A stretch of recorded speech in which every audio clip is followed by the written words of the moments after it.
This is Fred Hoffman, and you're watching the Break It Down show.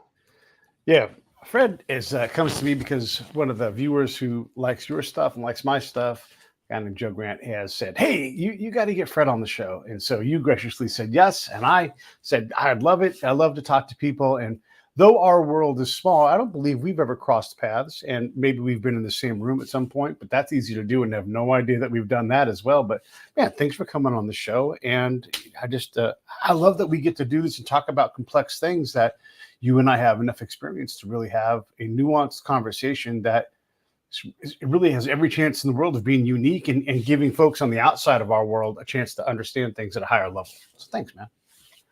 My pleasure. When you go to a party and you say what it is that you do, and look, okay, you're a professor, great, but like, what do you teach? Well, it's interesting because for the last 10 years, first at Johns Hopkins and now at Mercyhurst University, I've taught intelligence studies. And people ask, what do you mean by intelligence? And, people watch movies and they think about CIA and they think about James Bond. And as you know, it's not like that at all. It's Right. basically managing information.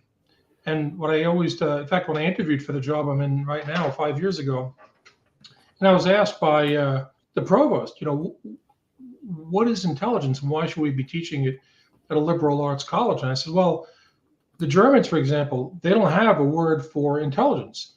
Like if you think about the analog to CIA in Germany is the Bundesnachrichtendienst. Nachrichten is news, right?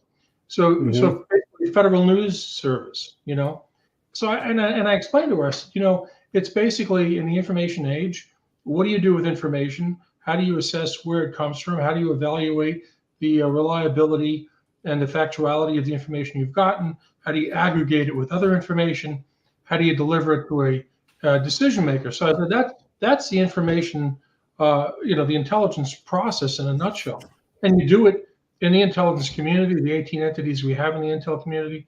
You do it in law enforcement, and you do it in the private sector. So it's not all that, James Bond stuff and, things like that.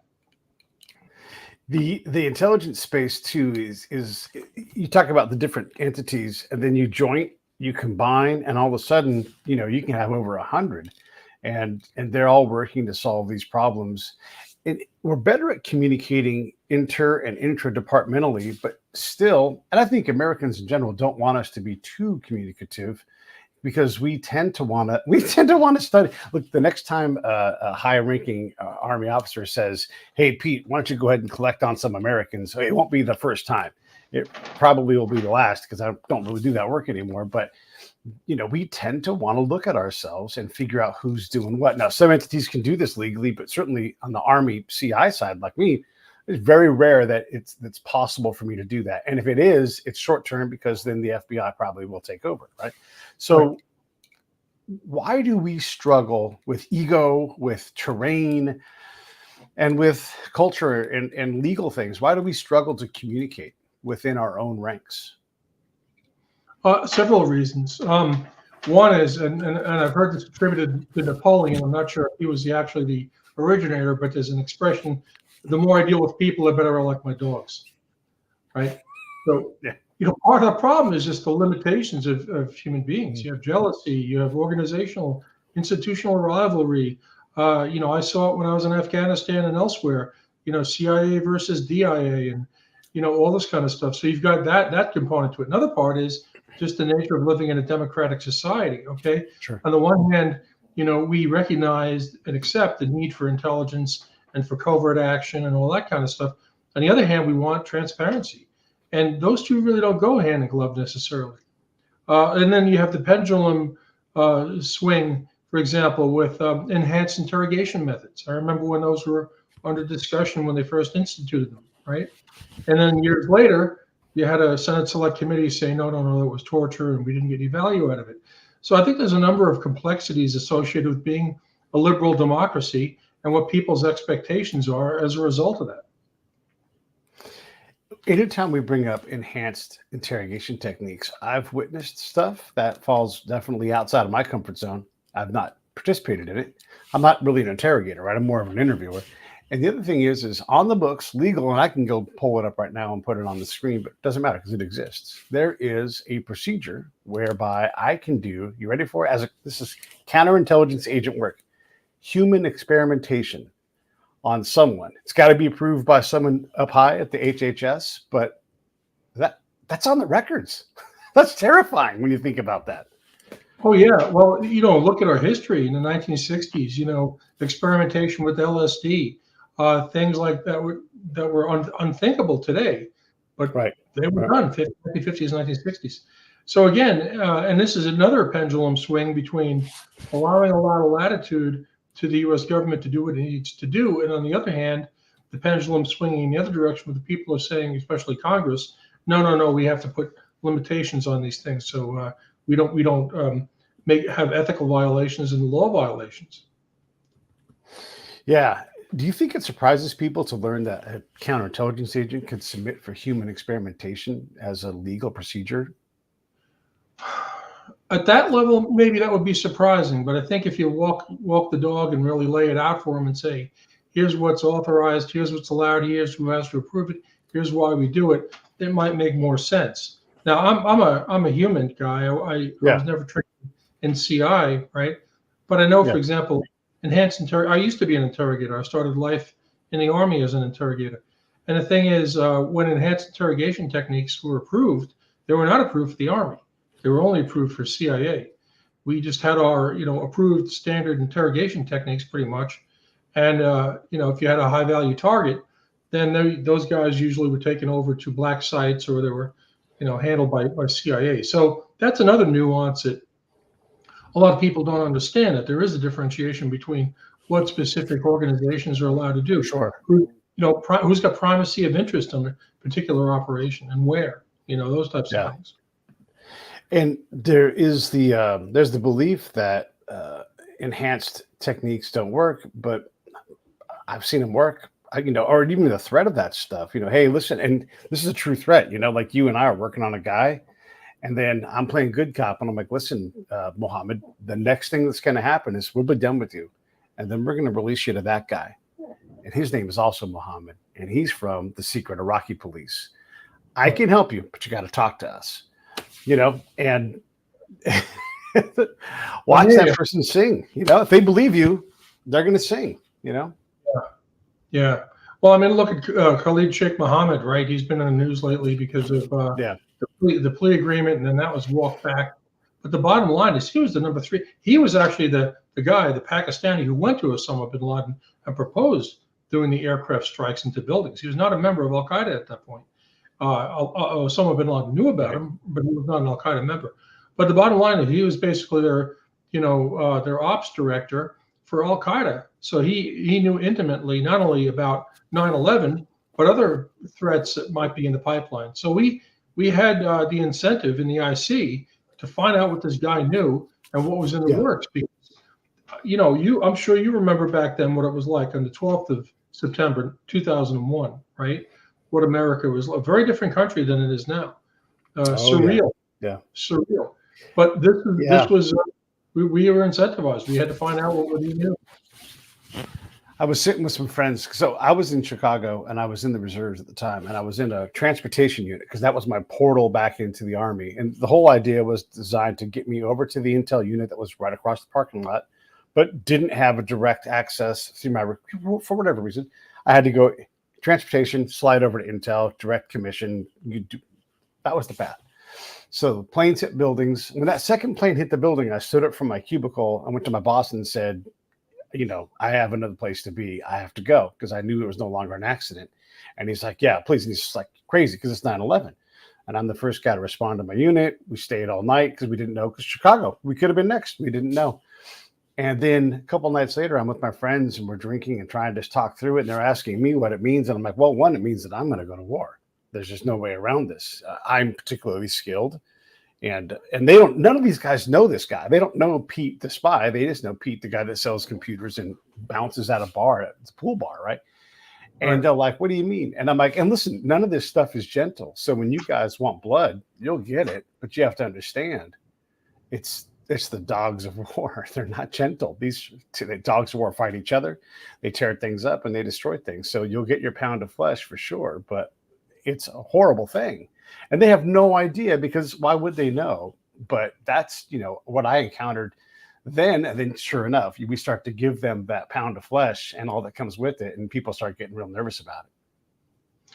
Yeah, for sure. And there's a lot of nuances, I think, that are lost in the general public, and this is part of the challenge of being an intel officer, because, you're doing the work and you know what you know, but what you don't know is what other people know. So even like a commander, you may go in to brief a commander who really has no understanding of CI, really has no understanding.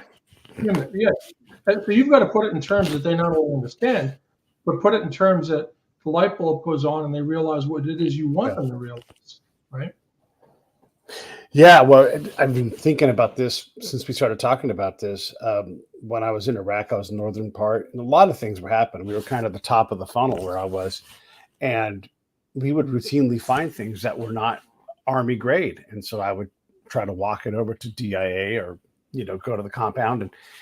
And unless you had a relationship with these folks, couldn't be bothered with a great lead, So I realized, because I was still pretty young in the job at that point, and relatively speaking, right? I knew the field job, but I didn't know how to elevate vertically my message to someone so they understood that, oh, if Pete comes and knocks, he's already pre-vetted this person. We should at least give them the professional courtesy of listening, because I hadn't earned that. And so the DIA folks don't know me, and I'm like, hey, I've got this guy. We can't really handle him. We don't have the money that he's going to need. I'm going to bring him over to you. And they're like, who are you? Yeah. Oh, yeah. No, it's all about personal relationships. It really is. And it's funny that we're talking about this, because this is something I always tell my students. You live in a very, very different world. I mean, thank God I grew up before video cameras and recording devices. You know what I'm saying? I got away with a lot of things in my youth. But the point is, now everything is a digital transmission, resumes submitted to a website, and the person will only see about you is a two-dimensional document that lays out what you've done and when, where. And I think that human beings prefer to have an eyeball to eyeball conversation with somebody to size them up, right? And that's really what it's all about. And the same applies not only for job hunting for graduates, but just being an intel professional going in to brief somebody you've never briefed. A quick war story. So I had to go out and I had to brief a 3-star general who was a commander at a facility. And I'm kind of parsing my words for obvious reasons, because it was kind of a sensitive thing I was briefing him on. So I show up, I'm in uniform, and this is back in 2002. So this is before everything was done digitally. And I have my locked briefing bag. You probably remember those, right? And I have my briefing book, and I'm wearing my class A's, and I show up. And I was a major at the time, and the general's aide came out, and he was also a major, right? So we're the same rank as me, but he's got all his Master Blaster badges. He's an infantry guy. He's been there. He's done that, right? Because, this was 2004. I take that back, because he had been in Iraq. He had been in Afghanistan. So he had all the combat, been there, done that badges, and he sees, based on what I have, I'm an intel guy, and he kind of smirks at me. And he says, I got to tell you something. He says 2 things. Number 1, he says, the general hates intel pukes. And he says, and number two, he hates PowerPoint. So, and then he opens the door and he says, good luck. So I walk in, the general's sitting behind this massive desk, right?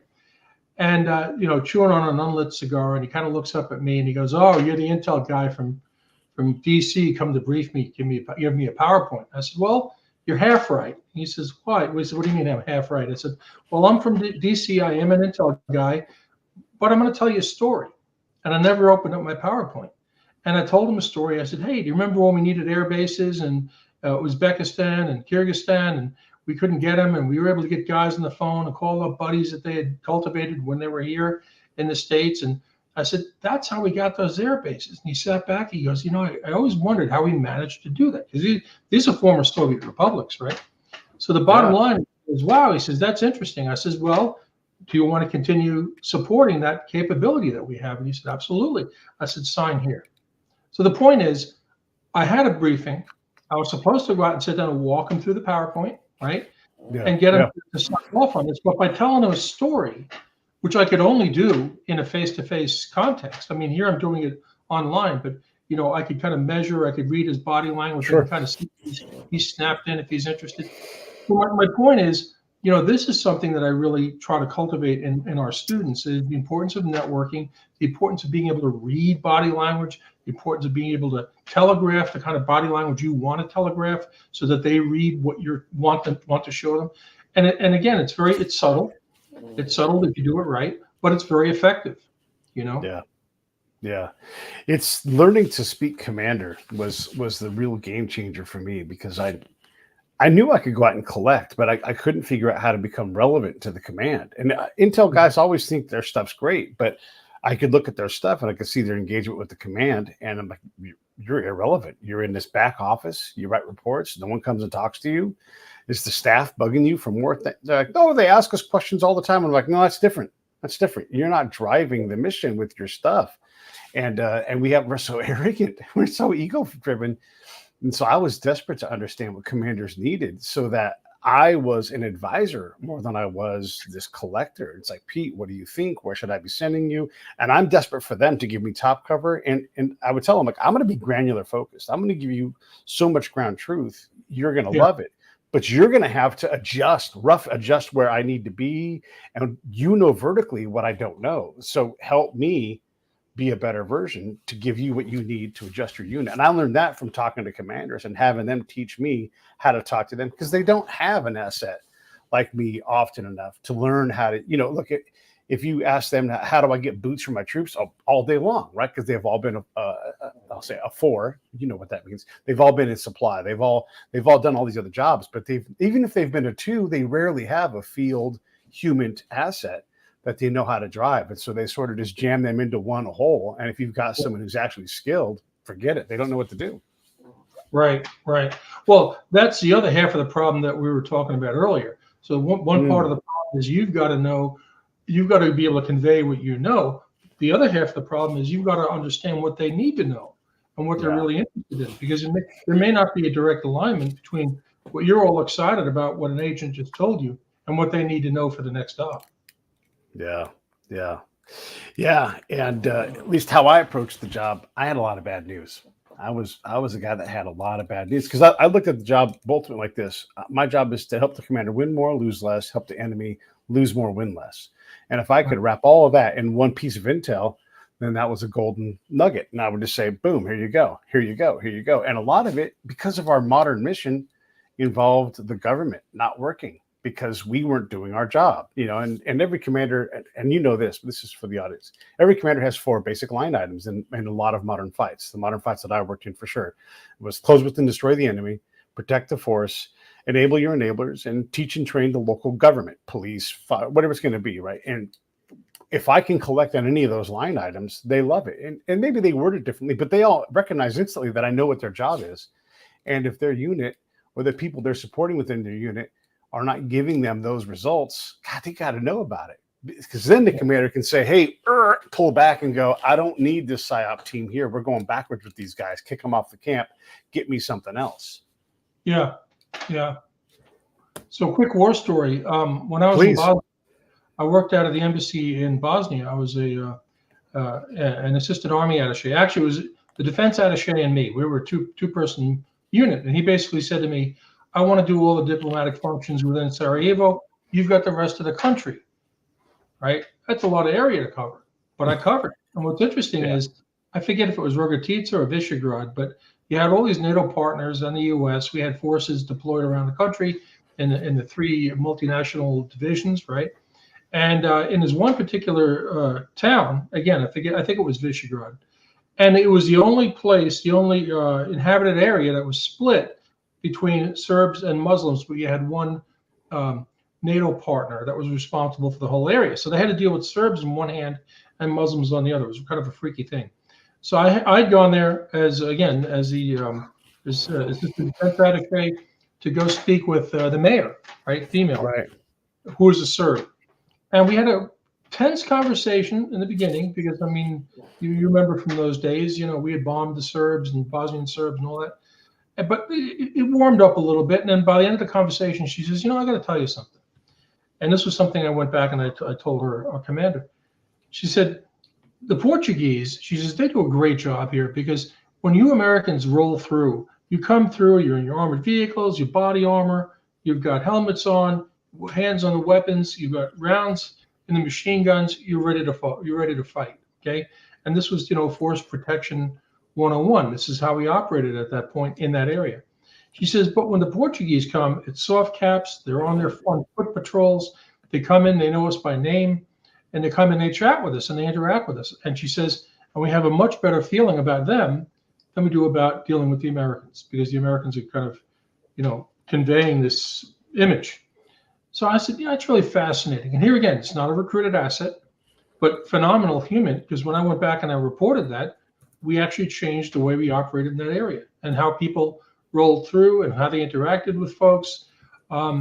So, sometimes you have a really good asset and you do what you're tasked to do. Other times, dumb luck surfaces and you have an opportunity to meet with somebody who really gives you a nugget that's a phenomenal value to your commander. Yeah, man, you're seeing a lot of. I want to back up. What year were you in Bosnia? Let me just back up and say that. 97, 98, yeah. 97. Right. And then how was the security level for you to leave camp? Like, what was like the rule back then? Like, how mobile were you? Well, I had mobility all around the country because I was affiliated with the embassy, right? That's what got me. That's what enabled me to do that, because even though I traveled most of the time in uniform, almost all the time in uniform, it was, you know what I mean? I had a black passport, diplomatic status, yada, yada. So we had our multinational division, but I was able to go to like M&D Southeast, I think it was, the French were in charge. Yeah. You didn't have, Americans really in any kind of size down there, right? Yeah. Go to Mosul, right? I went wherever I needed to go, so I had and I'm asking because I didn't have that. I had a lot of mobility, but I was there in 96. So I had 2 vehicle convoys within my little camp cluster area. And, otherwise you had to have crew serve and 4 vehicles and everything. So we had to team up with civil affairs or whoever else was going out and try to just piggyback. We couldn't even determine where we wanted to go reliably. We were sort of at the behest of whoever. So we had some control, but not like you'd want if you were running your own operations. But within our little camp cluster, we had a good amount, but it was flak vests, helmets, no ball caps, that kind of thing. So we were, though, when you look back, probably overly like that. And when you talk to certain people, are like, oh, we always knew the peace accord was going to work. Did you? Because that's not what they told us. And so you have this conflicting thing. And I guess the reason why I say this, and I'm trying to illustrate for the audience, is as you talk about this really cool job you got to do, I got to do a really cool job too.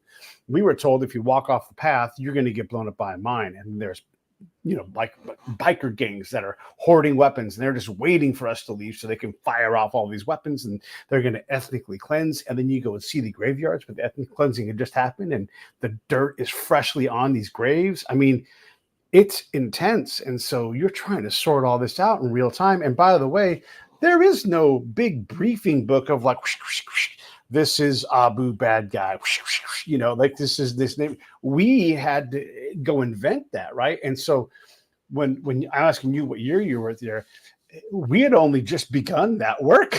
It's all still, and you can't vet it. It's just there, and then you guys may want to use it, you may not, and it's just so hard to, in that era, like digital was starting, but we didn't have big databases, and so it's almost reinvented every year, and it's such a challenge. And so that's why one thing I wanted to talk about that, because it's all just like, you're just jumping into a lake and they're like, go swim somewhere. And you're like, where? And oh, by the way, carry this anchor with you. And you're like, really? They don't make it easy. And then the next job's totally different. Yeah. Yeah. And there was a big difference between 96 and when I got there in 97.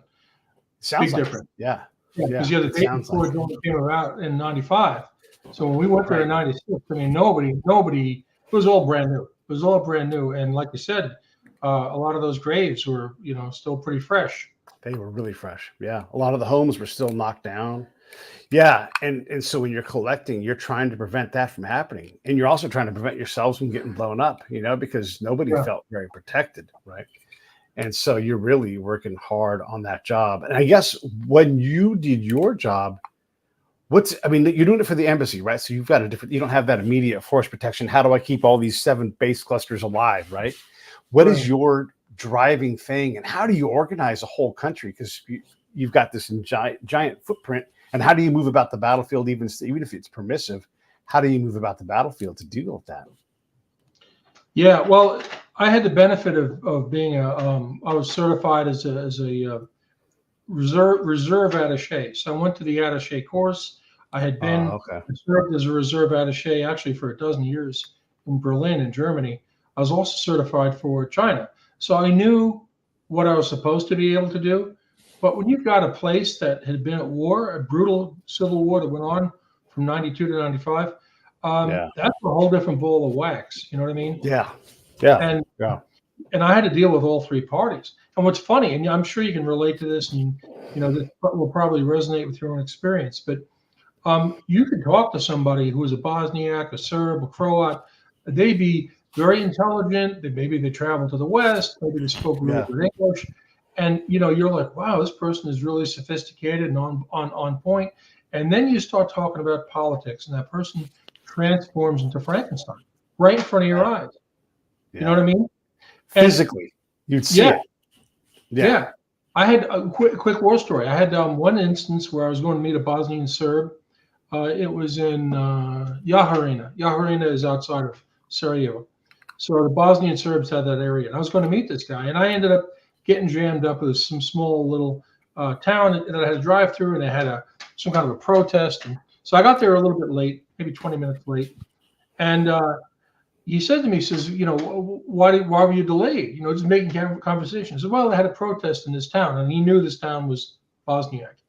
And this guy, he turns around and he says to me, if you want, I'll send my guys down there and we'll kill all those MFs, and you'll never get delayed again. And I'm like, might want to rethink that. Appreciate the offer, Right. where you're coming from, but no.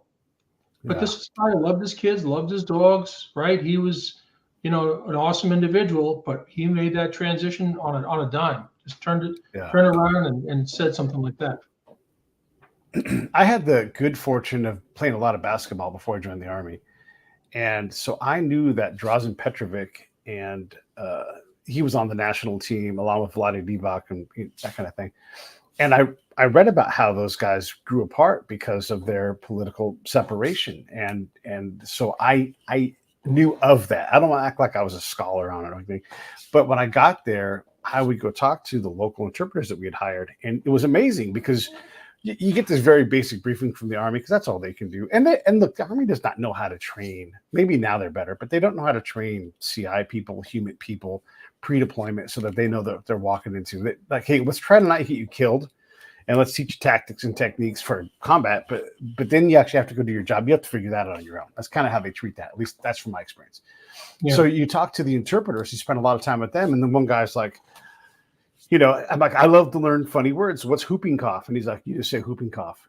That kind of thing. And he's like, yeah. So he's like, I'm a Bosnian Serb, and I'm just making these stories up, but there's 100 different variations of this. He's like, but my grandfather was from Dalmatia. And I'm like, well, how does that work? He's like, well, he's Croatian. And I'm like, okay, so you're a Bosnian Serb Croat? And he's like, actually, it's a little more complicated than that. And I'm like, how can it be more complicated than you're all 3 parties? He's like, oh, Pete, there's way more than 3 parties in this whole thing. Oh, and you start to understand that this is way more complex than you want it to be. He's like, there's inter and intra fighting as well. So sometimes there's this vendettas that have been old because Tito created these rivalries, and then we had a chance to settle them. And you're like, what? And it's just, you can't even imagine what you haven't even thought of in terms of collection. Oh yeah, most definitely. Well, in Iraq, they came up with this human terrain system. Have you heard about that? All right, I've worked at it. Yeah. Oh, okay, yeah. So but I think this was one of those things on the bumper sticker level. It made a lot of sense, but in terms of execution, it was really hard to do because on the one hand, right, you've got academics who understand what does it mean to be a Bosniak, what does it mean to be a Croat or Serb, Same thing, take it to Afghanistan. And in Afghanistan, the same thing. You had multiple different groups, and probably the only thing that they had in common with one another were two things: how much they hated each other and how much they hated us. They hated us more than anything else. So, those are the two kind of facts of life we had to deal with. But the bottom line is, I think the key to success in doing human intelligence and probably counterintelligence is having that cultural understanding that you know the significant, like Battle of Kosovo Polia. They lost 1389, and that's like the big celebrated celebration, right, for Serbs. You got to understand that. You got to understand why that matters, what it means, right? Yeah, and a thing that took me a long time to figure out, and I didn't figure this out until almost the end of my time working, was we have a separation of church and state, but most other countries don't. And if you ignore religion, you're ignoring a major, powerful force that's being used against you. And you look at what happens with the with radical Islamists and what they did when they went into the former Yugoslavian states and how they inculcated, like, hey, they used religion and they did it well, and we ignored it. Like, nobody cares about religion. And no, and the Orthodox, boy, we ignored that completely too. Yeah. And this really came back to bite us in Iraq. Sure. Right? We went in there because of the WMD agenda, searched around, found there weren't any. But in the meantime, you had Saddam Hussein, who was from the minority Shia, or Sunni rather. Yeah. So Saddam Hussein out of Tikrit, right? And he had his little cluster of fellow Tikritis, who are also Sunnis, but they were the minority in Iraq. So once the war ended and we installed a Shia government, well, the Shia was like, okay, it's payback time, right? And then the Sunnis were annoyed because they were pushed out of government, they were pushed out of power, and this led up to ISIS. So the point is, you have a lot of unanticipated consequences from our inability to fully grasp and understand culture, grasp and understand the tensions and the significance of those tensions between different groups. This will sound spooky because it is. But I work really hard with my interpreters, whether they're locals or green card or Americans. I work hard with them to understand what I'm trying to do, and I give them a lot of rope, because if I can't build trust with them, look, how am I going to do my job, right? So I start with that, and I know that's not doctrine, but I think the doctrine sucks. So I work hard with these guys. And one of the things that one of my interpreters taught me, and this is an American, this guy's lived in America for 30 years. He may not be a citizen yet, but he's a legal person. And he's like, when I tell you to, in certain rooms, like, I want you to shut your eyes and see with your ears and tell me what you hear. And so I would trust him and I would do it. And so these two guys walk in. These guys are Shia, where we are, it's Sunni. But it's very blended, right? And so I shut my eyes and I try to, like, just listen. And so these guys walk in and I hear the anger in the room. And I'm like, I heard anger. Why did I hear anger? He's like, those guys are Shia. And I'm like, oh, shit. Really? And he's like, yeah. And I'm like, how do you tell? He's like, by the way they wear their collars in their shirt. They're Shia. And what you heard was all the response from the sheikhs and these other elders. No one else is going to see that. He's like, I can't help but hear it because he's from Kuwait. It's like, because I'm Kuwait, right? And it opened my eyes to how much anger there was. And it wasn't sectarian. It was political. He's like, it's white and black. It's not like it's like our white and our black thing. Like, so the blacks have taken over the country.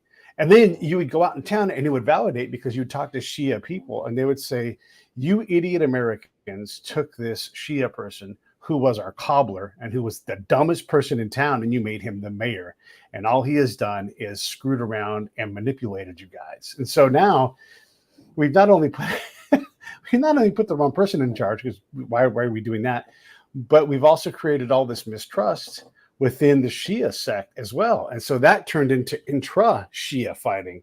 And when you start to crack that, oh my God, and you're like, see, now I'm being valuable to my commander. Now I can say to him, hey, listen, this isn't sectarian.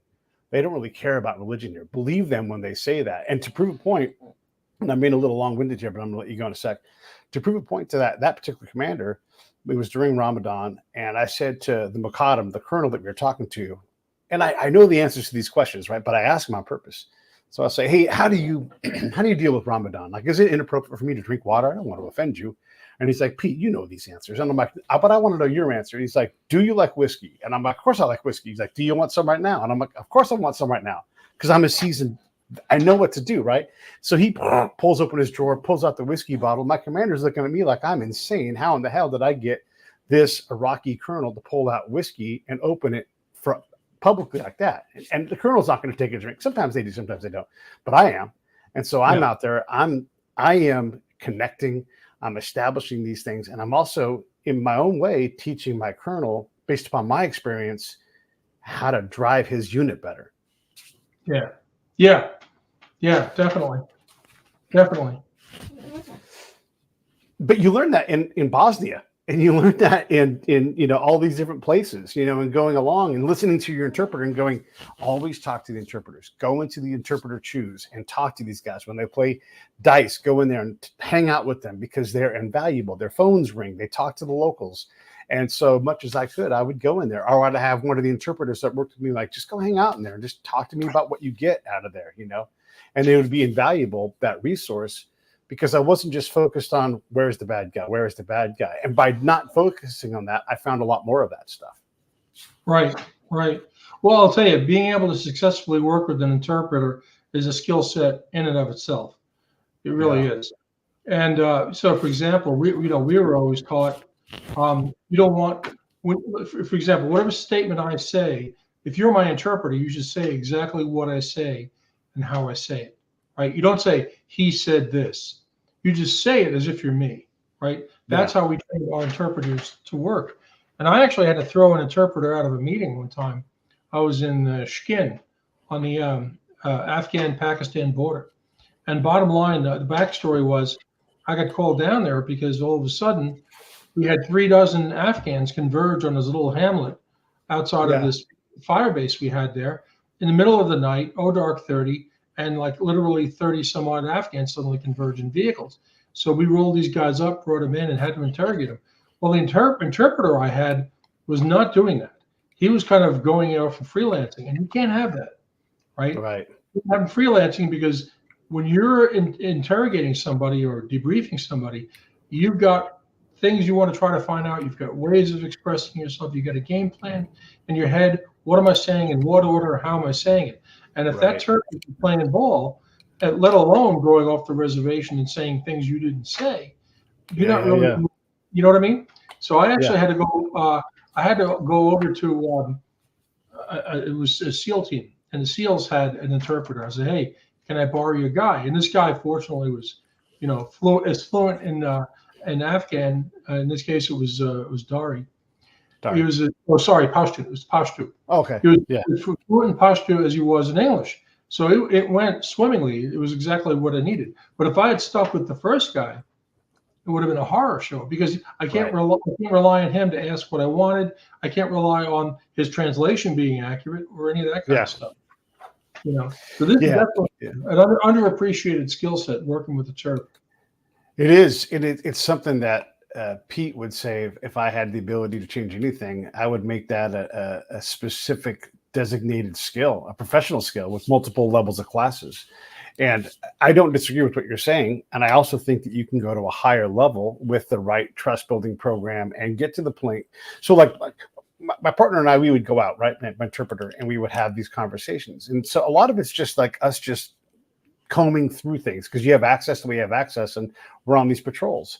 And so we would say, hey, what's just a small problem that we should be able to fix? It's just a great entry question to get the person talking. And then as soon as I speak enough Arabic at this point that I can hear, I can't speak, but I can understand it.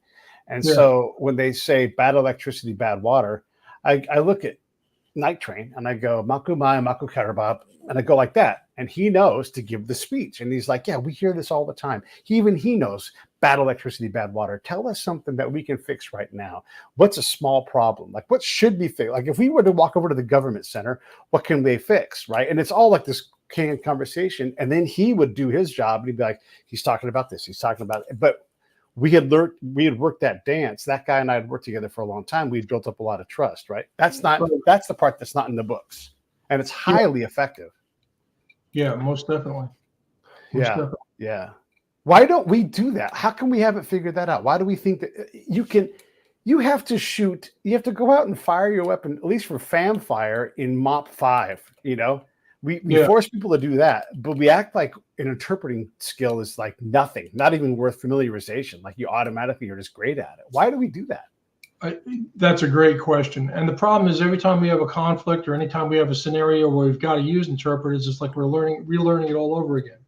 Yeah. You know what I mean? It's like whatever lessons we acquired in the past, well, and part of it too is like different types of knowledge, right? Explicit knowledge versus tacit knowledge. Explicit knowledge, I can tell you how do you change, the battery in your car, right? So I can tell you, you can watch a YouTube video, you got it, you go out, you do what you've done. Tacit knowledge, you got to learn by doing. It's like riding a bicycle. It's playing soccer, right? Yep. So the thing is, you can't just write it down in doctrine, hand that book to somebody else and say, this is what you need to be able to do. They've got to actually, it's like being an electrician or a plumber. You got to go be an apprentice for 5 years, right? You got to see it done a few times, then do it yourself. And that's how you build up that competency. And honestly, there's a lot of intelligence, if you're doing human intelligence collection, that's exactly what we're talking about here. It's OJT, tacit. And a lot of it is unsupervised OJT. So you're really just reinventing the wheel over and over again. And you got a wobbly wheel and you don't even know it, but that's what you do. And if you get to go to schools, and some people do, some people don't. I basically never went to any schools. I taught at the CIFSO course. And so in practice, I went through the CIFSO course, but I'd already run a source when I went to the CIFSO course, right? Yeah. And I only went through it because I taught it, and they're like, "You've graduated because you've taught it," and that's all I really had to do. But I mean, who's reliably better than the person they're sitting in front of? It's so hard to know tactically. And then, like, if you do a strategic mission, and the next one is this hyper tactical human mission that has no interrogation, you've got to try to stay in front of your troops. Yes, you can troop them up and do troop stuff, but how do you reliably stay in front of the person and be like, hey, here's where you need to improve? It's very challenging in our field. Oh yeah, most definitely. Most definitely. Yeah.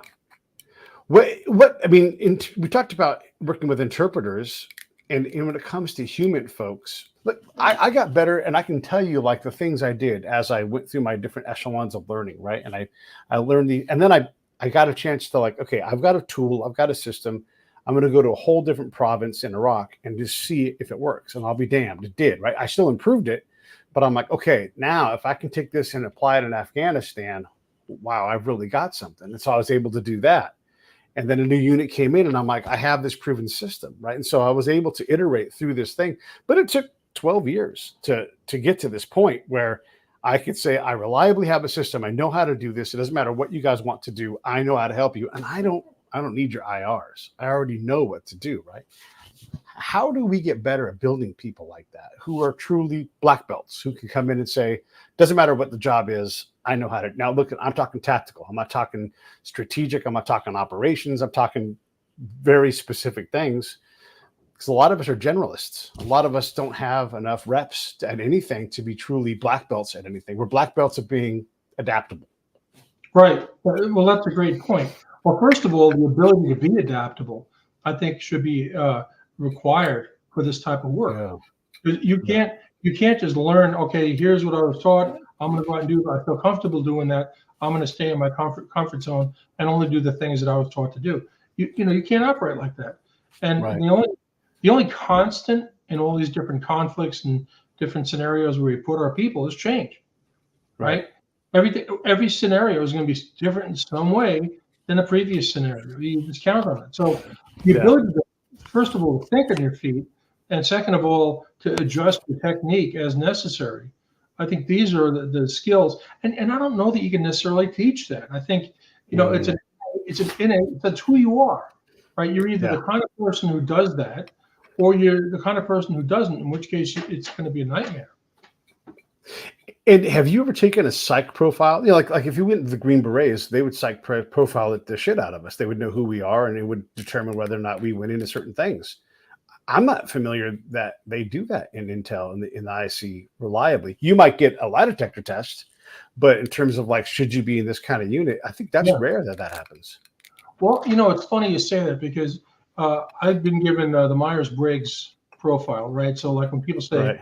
"Oh, I'm," for example, I'm INTJ, right? I've Okay. done a number Right. of Myers-Briggs tests. I know that's what I am, and I know what it means. And what's Right. funny is, in my case at least, it's spot on. It tells me what I'm really good at and what I'm maybe not so good at, and it also gives me a little warning as to, hey, you may have a tendency to be A, B, and C, and it's really useful to know that. In fact, I have a human intelligence class that I teach now, and I make them Right. take the Myers-Briggs. And part of what the process is I walk them through and say, these are what these different categories mean. And if you're honest in your answers, and people generally are, you'll have a better understanding of what your strengths and weaknesses and tendencies are, Mm-hmm. right? Mm-hmm. So, and that's just like one snippet of understanding. You got to really understand yourself well if you're going to be a human intelligence officer. You really do. You really do. And you've got to have some thick skin. You've got to be willing to get fired because people are going to hate you. They're just not going to get you, you know?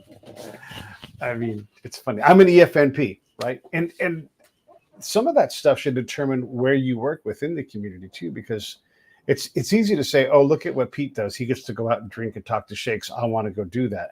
But Right. if you don't have the right letters, or if you can't adapt in spite of your letters to be able to go out and do that, you should be an analyst, which is not a knock on being an analyst. Like, heck, No. I don't, you know, or operation people who design operations and they think about these things. And I'm like, yeah, I can do that job, but you're gifted at it. Like, you're really good. You should do that.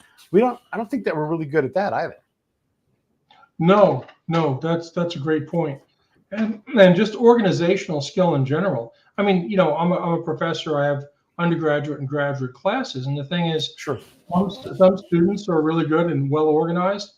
Um, and for me, one of my strengths has always been organized. I mean, when I used to be a student, I'd come into a class and I knew when the final was, when the midterm was, when the paper was due, and I'd make out a kind of a schedule and say, by this date, I'm going to have all my reading done. By that date, first draft done. By that day, and people that would see that, they'd be like, oh my God, like you're anal retentive, you're crazy.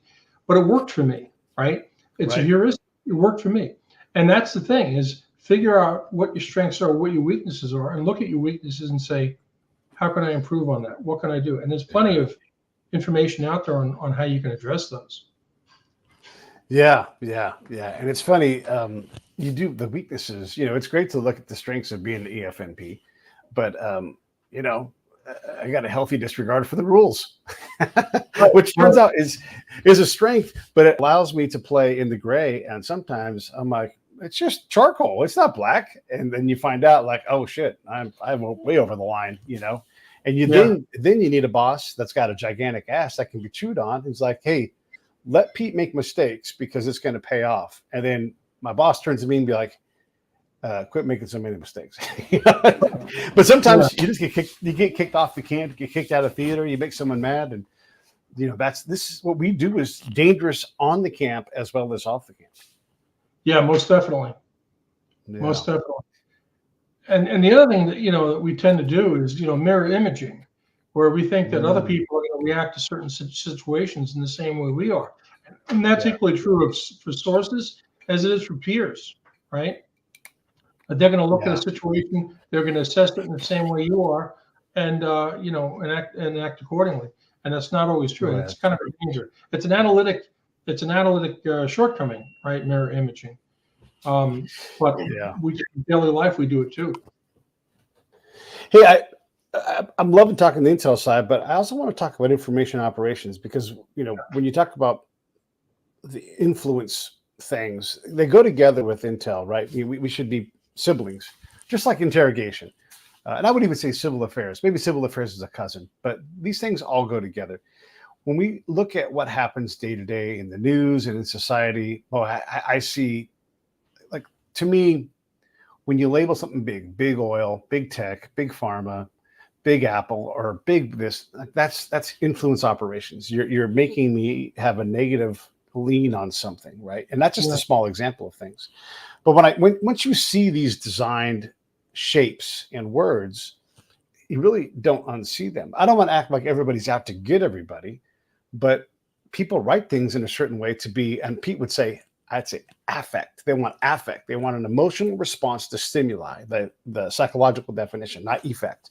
And if I can create an affect, last night Elon Musk interviewed or had a conversation with Donald Trump. That created a lot of affect, good, bad, everything else. If you can take that and channel that in the way that benefits your outcome, it'll beat effect every day of the week.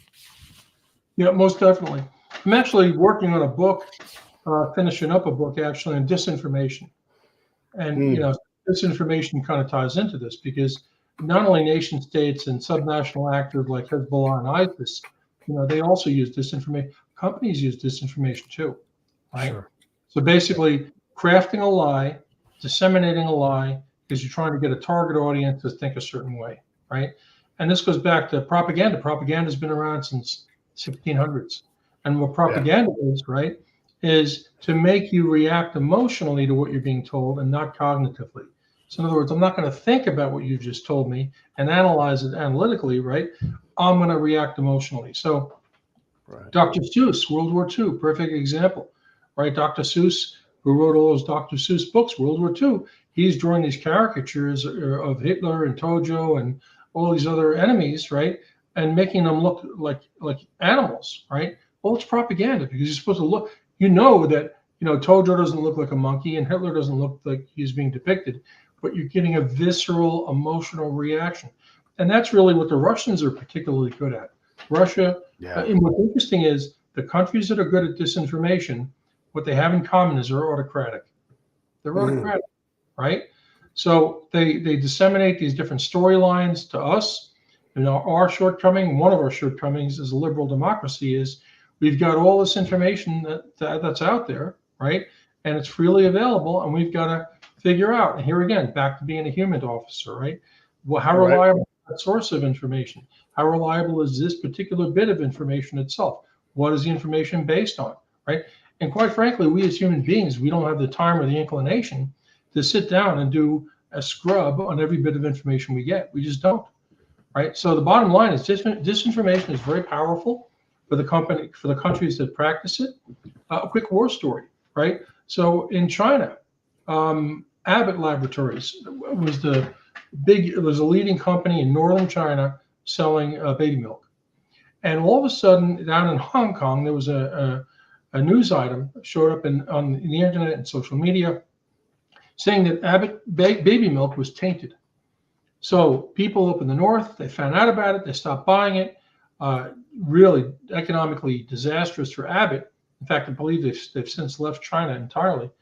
But what they came to find out later on, after the damage was done, was that it wasn't a legitimate news organization. It wasn't a legitimate news story. In fact, it was total fabrication. So you had corporations engaging successfully in disinformation. Sure. Yeah. So I think this right now is one of the biggest challenges that we have as Americans, right? Is how do you scrub the information you're being passed, even from friends? You know what I mean? Yeah. We get memes to us by friends. Hey, look at this, and you get a meme. You don't know how accurate that is. You don't know who compiled it. You don't know what information was left out that tells the rest of the story. You know what I mean? So disinformation is a huge problem for us. It sure is. And I guess, I don't know, I would suggest that if the information you're fed feels good, you may want to be suspect of it. Right. You may want to be like, oh man, you know what? Am I being played? If you see those adjectives that are unnecessary, like affordable housing, you're probably being fed something. Maybe not, but you have to look into these things, right? And especially if it agrees with you, then you really are being probably pushed in a direction because they want people who agree with them. And this is interesting because a couple of advantages that the Russian Federation under Putin has had over the Soviet era, because the Soviets actually originated disinformation. Stalin himself supposedly coined the phrase origination, right? And the Soviets did it. They did it effectively. And what the Russians have an advantage now is a lot of Russian intel officers speak better English than you and I. They've lived in the States.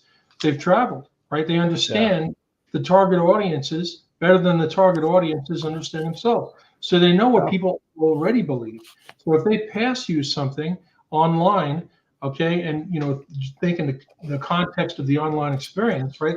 I see a meme, I see a post, and it aligns with what I already believe. I'm likely to believe it and forward it to my friends. Yeah.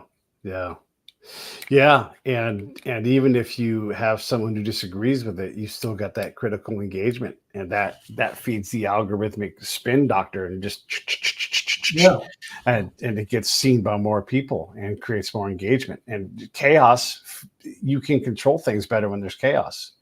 yeah. Yeah. So look, we've done almost an hour here, and I don't want to take the whole time. And we can talk about psychological operations more, but what do you want to talk? I've beat you up for almost an hour, and you've been great about it. But what do you want to talk about? Well, I mean, I think the challenge for us today in the United States as Americans is this issue of disinformation. I think this is really a problem we got to get our head around, because the Russians do it. China does it, Iran does it, even North Korea does it to a limited extent, right? And the problem is it's a relentless barrage, and we have not yet figured out how to effectively counter it. So, for example, when the government tried to do it, all right, in the last 2 election cycles, because there was a lot of attempts at election manipulation, right? Trying to target audiences. Think about this: target audiences in the 6 or 8 swing states, right? What do those audiences already believe? What do they get mad about? What do they want to see in the government? And we'll start pumping in messages, right? We'll use bots. We'll use, for example, Prigozhin, right? The Russian Prigozhin. One of his claims to fame was, and what's interesting is he started off as Putin's hot dog vendor, right? He used to sell Putin, kid you not, right? Selling Putin hot dogs off a boat he had in St. Petersburg.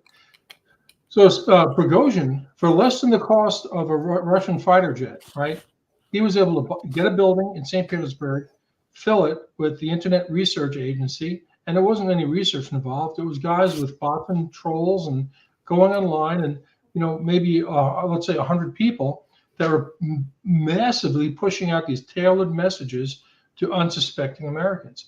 And the problem is, and this goes back to our early part of the conversation, we talked about the nature of American society, where on the one hand, we want to have effective operations, we want to have effective intelligence. On the other hand, we don't want to have our civil liberties trampled on. We don't want to right? We don't want to have too much government. So you've got that push and pull on those two ends of the spectrum. So enter now via social media, where nobody really controls what you see. Okay, you wouldn't just hand the keys to your car to a 12-year-old, but your 12-year-old son or daughter could be sitting in a classroom when they're supposed to be paying attention to math instruction. They could be doing social media. So it's really the wild, wild west online. And I think that this is something that we have to grapple with on how we can, let's say, put our government hat on for a second. How can we as a government, on the one hand, protect freedoms and rights and free speech, but at the same time, protect our democracy and protect our people from being misled? I think that's really going to be a very tough task to deal with. If China or Russia or Iran or North Korea's goal, and if they were, an axis, if they were aligned to cause less singularity here, more polarity, if they wanted to take our love of diversity and use it against us, boy, they're doing a great job, because whoever wins this election, most of the nation who voted will be like, what the fuck just happened? We was robbed. And it's going to happen, because I think this is fair to say, most of the nation does not want whoever's going to win. Neither of them polls hard to above 50%. And even if you get 50%, that's not enough to get most of America to be like, yeah, this is going to be a good person. It's not going to be a real mandate, right? And there will be absolutely cries of misdoings, and we'll try to chase that stuff down, but we'll move on. And so we do have this problem of everybody wondering what just happened, right? Like right now, we don't know what just happened, and it's continuing to happen. And I'm not excited about either side. I don't think either side. I just had Dave Daly on the show. I don't know if you did Dave's work, but he's talking about, we've talked for a long time about gerrymandering and how that's used to minimize the power of our votes and representation. And he's critical of both sides, but also, the coming passion for court packing and the coming passion for not just court packing, but the rights ingenuity of packing all of the courts. And so both sides are fighting these fights that have nothing to do with the top of the ticket.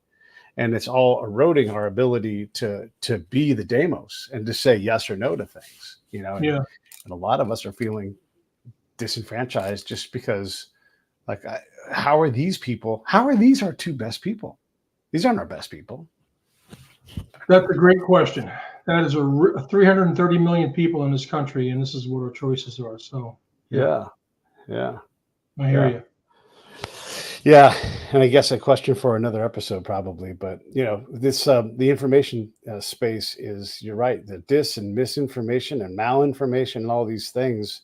You know, we're just going to have to keep working at it individually and find people that we trust and be flexible and gosh, I don't know, Pete the Spy would say, try to be tolerant of one another and don't just start with that person is an evil monster who I can't tolerate, because if you run out of words, then we go to war, and war is not going to be the outcome we want. So anything you want to say in closing at all? And by the way, Fred, thanks, man. It's just really been an enjoyable conversation. I enjoy us getting a chance to chat. We've done a lot of similar things, and it's just neat to be able to rap with someone who understands our world. Wonderful. I appreciate the opportunity. I really do. And, you know, this is one of those things that I like to discuss with my students in class where, you know, I encourage them to, hey, you know, do the readings, learn the material for the course, but, you know, keep an open mind and network, you know, talk to more people, because I was always told you can learn something from anybody. And I really believe that. And what's funny is the more educated I got, the more I realized I didn't know. You know, it's like you may be an expert, you may know more than other people in the room, but the reality is you've got to do it. And this goes back to the thing we talked about earlier, tacit versus explicit knowledge, right? Sure. Some things you just learn by doing. And human intelligence, I think, I encourage students, quick war story. So I had two separate students, females, that came to me in my first year at Mercyhurst. And they said, you know, we're not sure we want to do the Intel program. I said, why? And they, well, it's all this analytics stuff and it's kind of boring. And, you know, and I said, well, what is it that you really like? They go, well, I want to learn foreign languages and travel overseas and talk to people. I was like, well, I got a program for you. And they're like, what is it? It's Intel. You want to be a collector? You want to be a collector, you know? And what's funny is both of them later on ended up doing their Myers-Briggs, and that was what they gravitated toward. That was their comfort zone, what they felt they were good at. So the bottom line is, anybody who's seriously thinking about going into a career in Intel, and here again, it's not just the 18 entities in the IC, it's Intel support to law enforcement, it's Intel support to the private sector, right? There's a lot of jobs out there. You know, find what you're interested in, cultivate your skills, right? Identify your weaknesses and work on those and drive on. You know, I think it's a fascinating field of work. Well, I appreciate it. Stand by. Let me roll the credits here, and I'll come back and say goodbye to you. Hang on. Hey, thanks for watching the show. I really appreciate it. Right here, you can subscribe. Please do that. It makes the show grow. Hit that notification bell so you know which incredible guest is coming up next. Down below is the PayPal link. You can put a small subscription in. That is an enormous help. All that money goes right back into the show. And then right up over here are the next episodes you should listen to, curated by yours truly. Thank you so much.